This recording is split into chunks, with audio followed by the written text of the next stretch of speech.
Hey Stash Busters, welcome to Yarn Yak. Hello, happy Tuesday to you. I'm Carla. And I'm Kimmer. And we are coming to you from our local yarn shop, The Stash. So we're both kind of sneak working here on a couple things. We know you guys don't mind. We know you're sneak working too. Tonight though, we are diving into crochet hooks. Yeah, I know, it shouldn't be a mystery, but it is. How and why to pick what you need. There are factors that you may not have thought of. You may be having problems or irritations as you crochet and you don't understand why. We might, not for sure, but we might be able to demystify that for you. We like to demystify. We're demystifiers, Carla and I. That's right. But first, we'll show you what we've been working on this week. Right now I'm knitting, actually. Crazy enough. Knitting. So yes, because my crochet hook is over here. I stole it. Your only crochet hook? Yeah, Your one and only? It's my only one. It's my favorite. I use it on everything. I have one of those too, yeah. So I understand that. But I have actually this really fabulous yarn here. I'm so jealous that you got to do that first. The Cedar Fen. It's from Cedar Fen Farm here, and it's local. And they use the pure blue-faced Leicester. Leicester? Yes. Some Leicester. people say it. I heard it say Leicester. I heard you can say Leicester or Leicester. All of those are semi-correct. Yes. I think if you're British, they're sheep. They're warm, very warm sheep with long noses. Mm-hmm. They have long noses, and they have like a bluish face. But they're quite cute. This yarn is amazing. It is so soft. I was a little concerned because in the hank I was like, oh, it's kind of soft, but as soon as I started working it, when you touch the hank, it has a little scratch to it, and you're like, I don't know. As soon as I started using it, I was just impressed. I could not believe it. I couldn't stop touching it last night, and I'm gonna go ahead and touch it again. It is. I don't know. I don't personally know enough about wool and fleece in like the specific fiber stuff, so maybe a fiber expert could comment. But I don't know why this happens, but when you work it, it suddenly becomes, it's so soft. Amazing. Like I would sleep in this. Yeah, this is amazing. So all I'm doing is making a cowl, and there's no pattern. I'm not super proficient with knitting. I do know enough to get myself into trouble. I love that you keep sticking with it though. Like I haven't had the So I'm just doing the knit stitch, So and you're alternating colors? I am. I decided to alternate colors. So the bluish one here is Wild Blueberry, and then this one here that's more reddish is Wild Plum. So what I think is cool about those two colorways is they are representative of the fruit they're named after. Yes. The Wild Plum has a reddish tone to its purple, and the Wild Blueberry is a very blue tone to its purple. And yet they go in so nicely together. You'll have to lift it up a little higher to show the people. So if you have any questions about Carla's project, or you want to look closer at the yarn, you can totally check that out on our website on the Yarn Yak page. On the other hand, I got stuck on hats.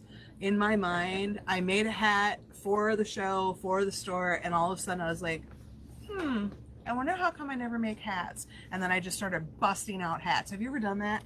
Where you just like make something and you're like, ooh, this is way better or more fun or whatever than I thought it was going to be. Yeah, never mind. Have you ever done that, Carla? Yeah, never. Carla's the bee queen. But so I made a couple hat patterns up and just like threw them out there. And I had these. I'm in love with these. I'm in love with everything I do. But I had these. Yeah, here's the other one. I had these little square motifs that from a Motif Monsters class. I think it was the summer, star one, and I made them from skanks. And I thought, you know, how kitschy and cute would it be to just put a big old patch on a hat? So I did these hats, these beanie style hats, and I put these patches on them. And I thought they were cute, and then I asked other people, you know, because I need like reassurance and affirmation, if they thought they were cute, and they did. But then how I knew for sure is a customer and our great friend Chris's daughters came in today to pick something up for me, and I asked them to try these on for me so I could see them on teenagers, and they each put one on, and they loved them, and they took a selfie of themselves in them and everything. And that's awesome. I was looking at them and I was like, oh my gosh, those look exactly like I pictured, Yep, you know? yep. And just like on, you know, young ladies like that. Yeah, Yes. it was great. It was great. So yeah, they're fun. I'm really enjoying this. And now I'm like, I really love these what else colors. can I do? I mean, they're really complement So this those is squares. Homestead. Oh. This is the straw. Okay. And this is the pale moss tweed. Okay. And I love, okay, so I'm not going to go super into this right now, but I love Homestead for its stitch definition. It is, I'm going to hold this really close. Look at the stitch definition. On the hat. On the hat itself.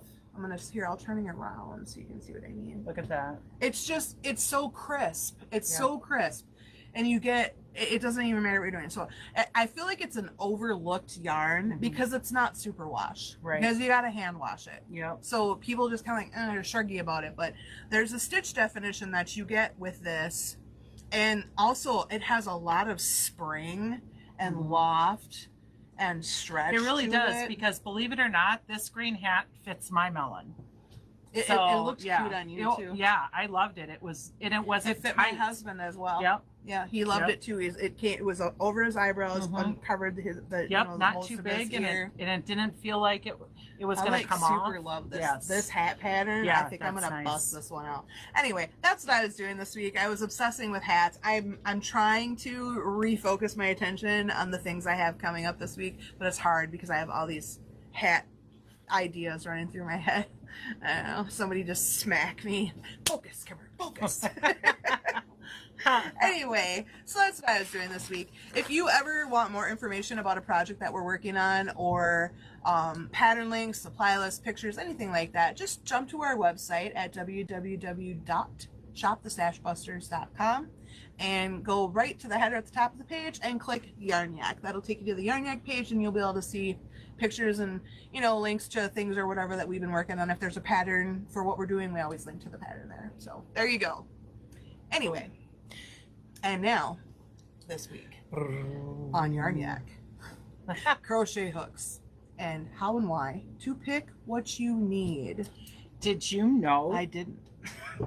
crochet hooks of a sort have been around since 6500 BC? But we could recognize as the modern type of crochet hook has been around since the 1500s. So we've had crochet Some hooks. type of, yes, yeah. some type of hook to draw yarn. Probably like, I'm guessing like, honestly, like a fish bone that was bent on one end Possibly. or something like that. Yep. Yep. But you know, they also use crochet hooks. Well, what No. look like crochet hooks. Okay. Yeah. Anyway, yeah, they've been around a long time. They've been around a long time. So the here's the thing though. Here's the thing. They've been around a long time, but they haven't been standardized for much more than the last 100 years. So that started around the 1920s. I wonder if that has to do with most people would just go pick a twig out and say, Maybe. hey, I need a hook and carve Husband, it out. carve this for me. I Yep, don't know. exactly. Could be. I mean, About I this say big. husband, do this for me all the time. That can't be new. Right? No. I'm sure that's been going on for a long time. I'm sure. So, sure, yes. The Anyway. only standardized measurement worldwide for a crochet hook is the millimeter number. We're just going to get that out there right away. So I'm going to give you an example. An H hook. We'll go ahead and just hold this up. This is a furls. If you don't know what that is, we'll get to that in a minute. But an H hook generally has, the hooks generally have a letter and a number, and then another number followed by the letters MM. And a lot of people don't know what the second number means, and they don't understand the significance of the MM number. And so they go by the letter, especially in the US. They go by the letter because that's what makes the most sense to them. That's what they see over and over on every hook. Okay? So that's kind of the background on that and what you're seeing. So the only standardized measurement worldwide, though, for a hook is the millimeter number, which is the last number you see followed by MM. And all the other sizing information is up to the manufacturer, but even that depends on whether or not, it depends on the tolerances of the measurement device, like what they use to measure it. And also it depends on whether that manufacturer is European or China or Indonesian or US based. So all of those things factor in and can actually change the measurement of the size they're calling it. I am sure that you have run into this where you have a hook, it says it's X, and you go to use it and it doesn't act like X, it acts like, you know, J. You're like, what is this? I don't understand. So that's part of the problem. There's standardization to a very small degree, but it's not massive, except for the millimeter number. That number is universal. It's a measurement. It doesn't matter where you are, the measurement is the same. So keep that in mind.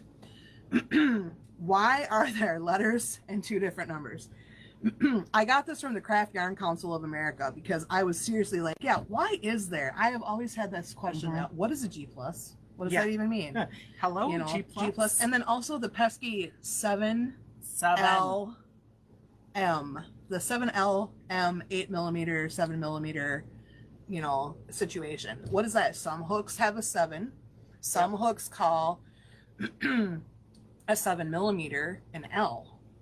Some hooks call an 8mm an L. Some manufacturers. Why is that? Can we just get this straight? Well, apparently we can't play nicely together, and I'll get to more on that why in a minute.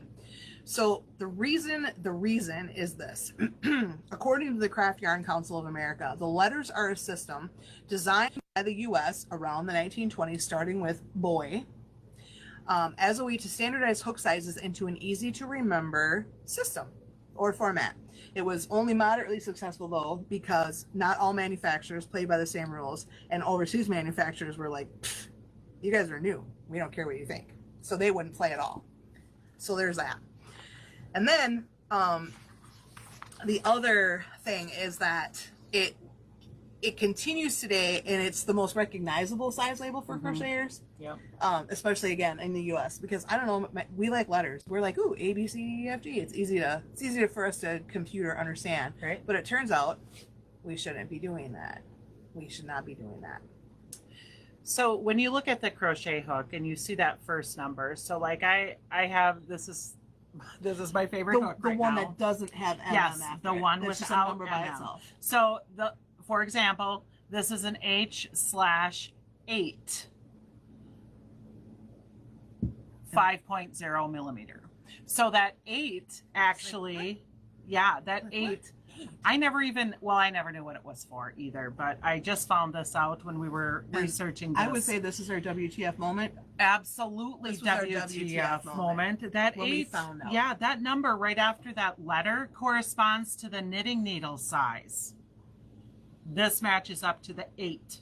The H8 5.0 millimeter corresponds to the number 8 knitting needle. Which is not how many millimeters the knitting needle is. Nope. To further confuse things. Right. That's just the size number they call that size. Right.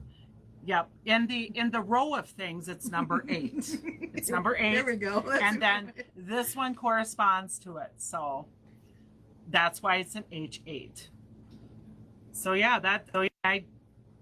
here's the thing though. That can be thrown off on if it's Australian or UK versus US or Chinese or Indonesian manufacturers. The knitting needle size number can be a different millimeter than a US based manufacturer's knitting needle size number to further confuse and muddy the waters. Right. So, and partly that has to do, well, it has a lot to do with the manufacturer. Why can't they just get along? That's what I want to know. My Lord. Anyway. So and then you look at your yarns, and many of the full fiber yarns, depending on where they are manufactured, do not even give a crochet hook size. Nope. Only knitting. They don't give a recommendation. Or a gauge. They don't give a gauge. Nothing. It's all only knit, and I've run into this myself. This is a major industry flaw in inclusivity of all of us crafters. Because seriously, you have a knit number on here, which is great, and I dabble, but why doesn't the yarn say what it what you should use? Many of the US based yarn manufacturers, especially the ones that make how do I want to say this, crafter yarn, in other words yarn that they perceive as good for crocheters, they have both. They have a picture and a gauge swatch and the sizing for both knitting and crochet, but we still have many full fiber manufacturers that don't even bother putting crochet information. No, because crocheters wouldn't use it evidently, but I have, and I do all the time. Yeah, I just pick one that I like. And so that's a thing. That's a thing that needs to change, and maybe if enough people harp about it, it'll change. Maybe not. However, here's the thing: if you have the knitting needle size on your yarn label, that second number on the crochet hook can help you figure out which crochet hook you need. So if your yarn only has a knitting needle gauge and it only has a knitting needle recommended size, you can at least look at that and go, oh, well, it says I need an 8. And an 8 that's my H. is your H hook, or your, more importantly, 5 millimeter. Your 5 millimeter. The millimeter measurement, this is your number one takeaway, guys. The millimeter measurement should be the only thing that you really pay attention to on your crochet hook anymore. Forget the letters. Only worry about that knitting needle number if you're trying to convert from a yarn label or something like that. The millimeter measurement is standard, and it's standardized on everything. So no matter what the other two things say, the millimeter is going to be correct, at least as far as the measurement device used to measure the hook in the first place was. So that's what you want to look at. Start thinking about your hooks in terms of that number, a 4 millimeter, a 4.5 millimeter, a 5 millimeter. It's going to be easier on you in the long run. That's your big takeaway on that part. So then why the differences in the parts make such a difference in performance and overall finish? Let's talk about this. Yeah, let's look closely at a hook. All right. I'm gonna attempt very hard to do this with a straight face. Excuse me if I dissolve into giggles. It was difficult to write this, do this research, but I'm gonna give it a shot. All right, I'm gonna use this really big hook because it's gonna be easier to show you and let you be able to see the parts, but the parts are the same on any crochet hook, more or less, okay? So first we have the handle. The handle on a crochet hook, regardless of its shape, is the portion that goes to right where you grip. So the grip is where the neck or the shaft starts to slender down. That's this area, and then the handle is everything behind that. So for example, on this hook, this whole thing is the handle. The shaft and grip start right here. Okay? On a straight, simple cylinder hook, if you can see, this one has the flat on one side right here for your thumb rest. Okay, so this is the handle and the grip, and this part up here is the shaft. Okay, and then on this hook I will continue. This is the shaft. This part right here that goes up and under is the throat, and then this part up here is the tip or the head. Okay, the reason you should know this is because this is going to help you understand problems that you might be having when you crochet and how they pertain to the hook you're using. Not all problems can be solved by changing crochet hooks, but some of them can be made worse by the type of hook you're using, especially when you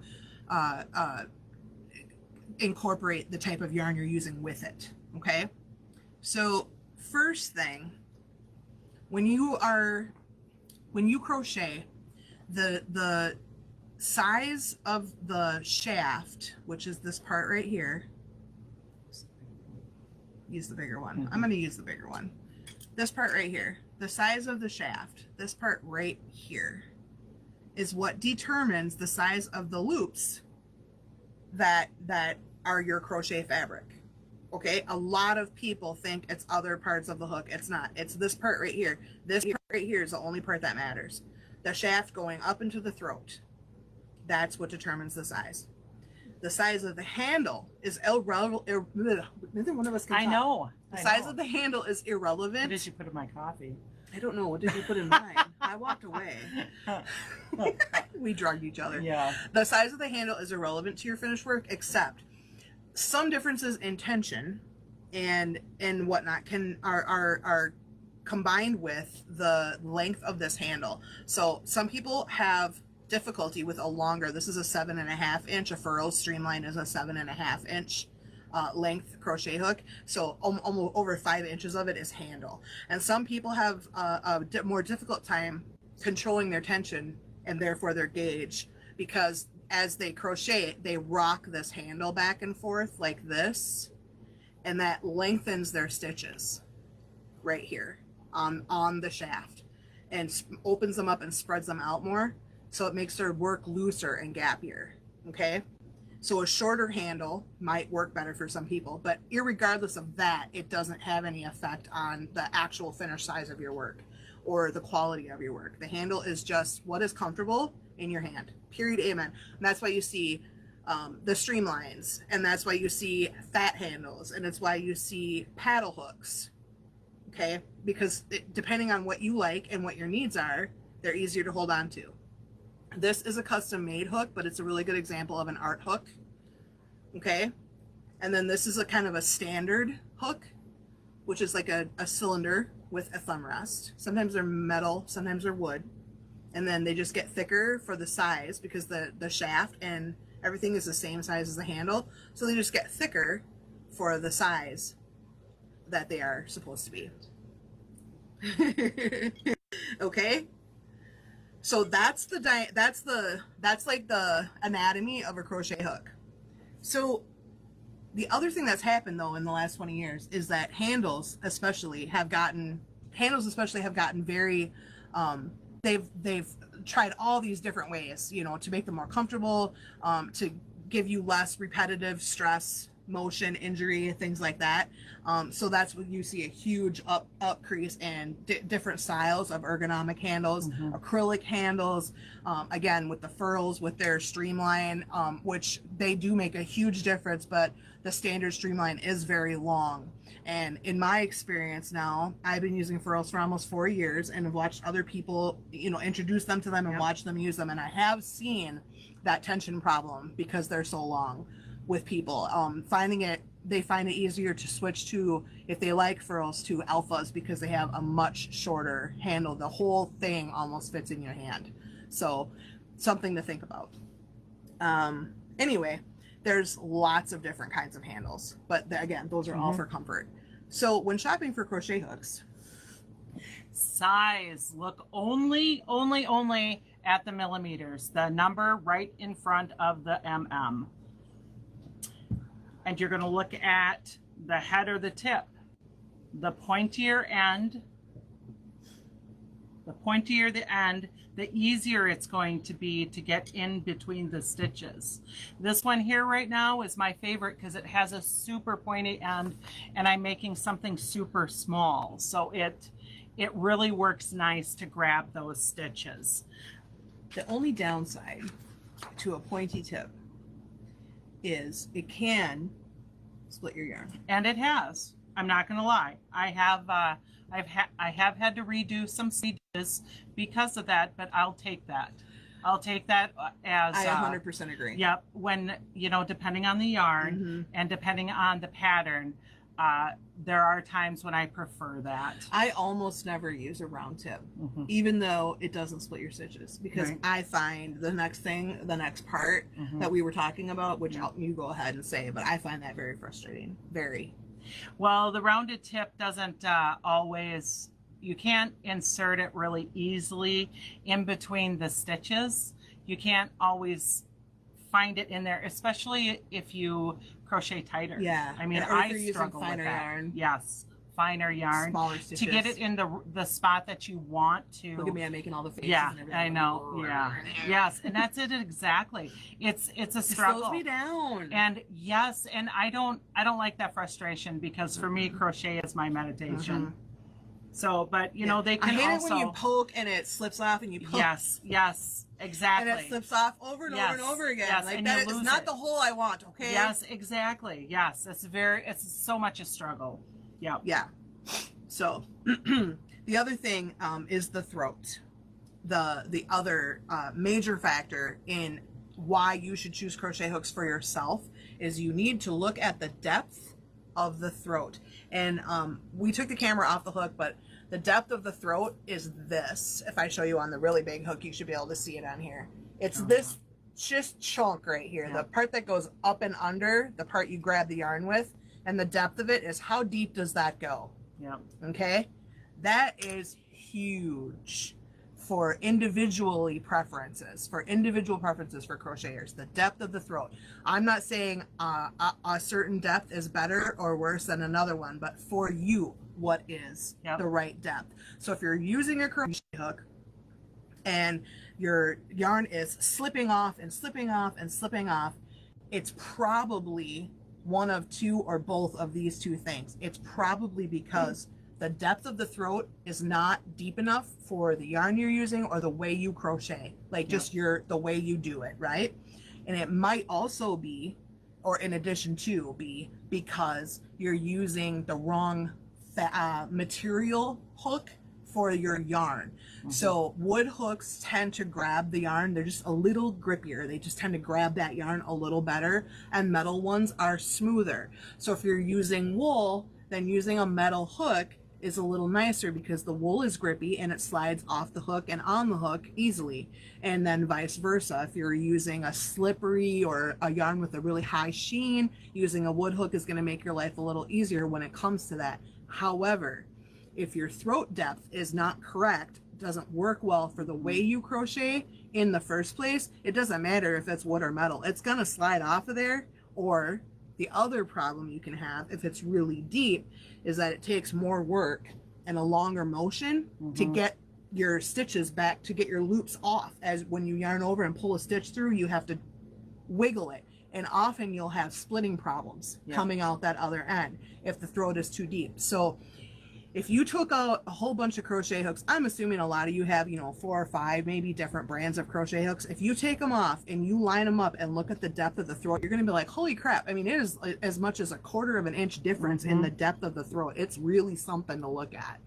So that's the other, like, the big thing that you should look at. So the millimeters, the head or the tip, pointy or round, or some variation in between, and then the throat depth.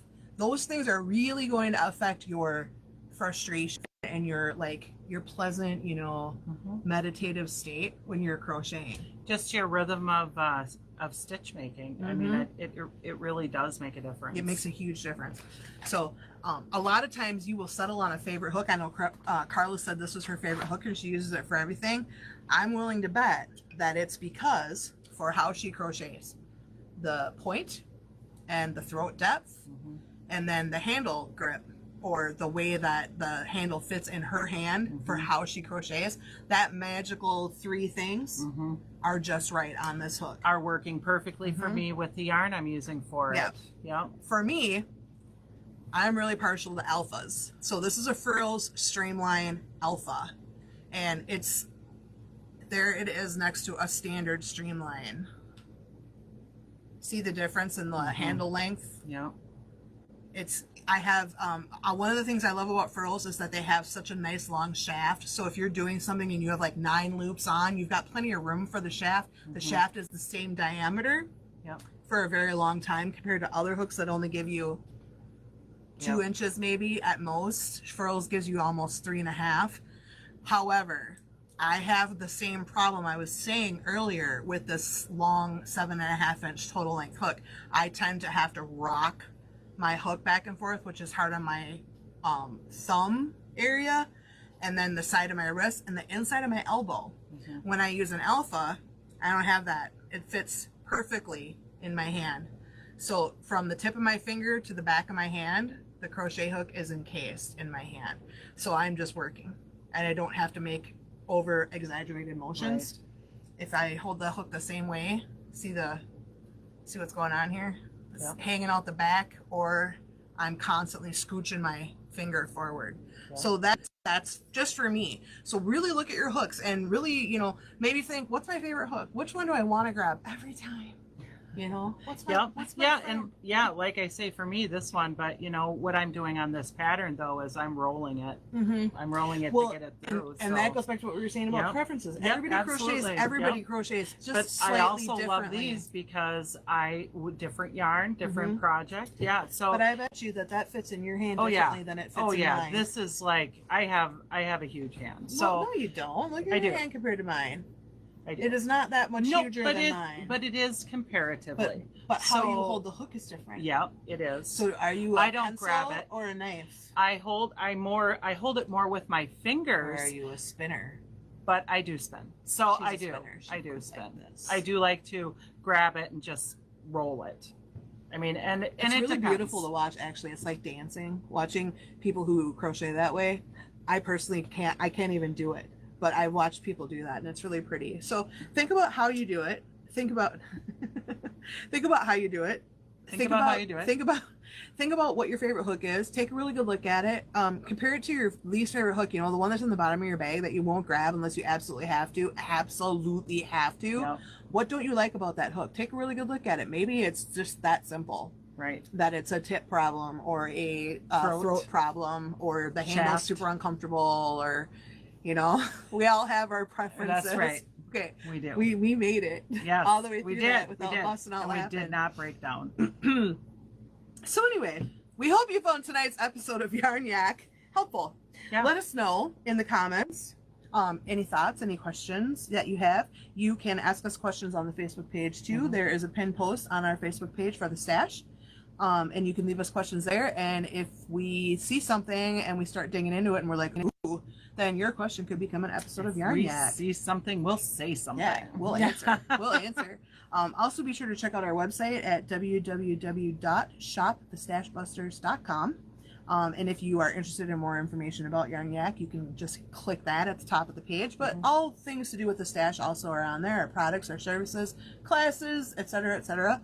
And then you can also follow us on Facebook, Instagram, or subscribe to our YouTube channel. Awesome. Yarn Yak gets uploaded to our YouTube channel on Wednesday mornings, and there are often new tutorials or other content uploaded. We are working on adding more and more. If you have a request for a tutorial for us to put in our YouTube channel, please send it to the Facebook page, and we will get right on it. Let us know. We're very happy to do stuff like that. So tune in next week for... Ooh, tension, engage. And the eternal question. Do I really have to swatch everything? Oh. We're going to tell you the real deal on some of that stuff. The real deal, not like the party line message. We're going to tell you the truth. That's right. Next week on Yarn Yak. So we'll see you soon. Happy crocheting and good night. Good night.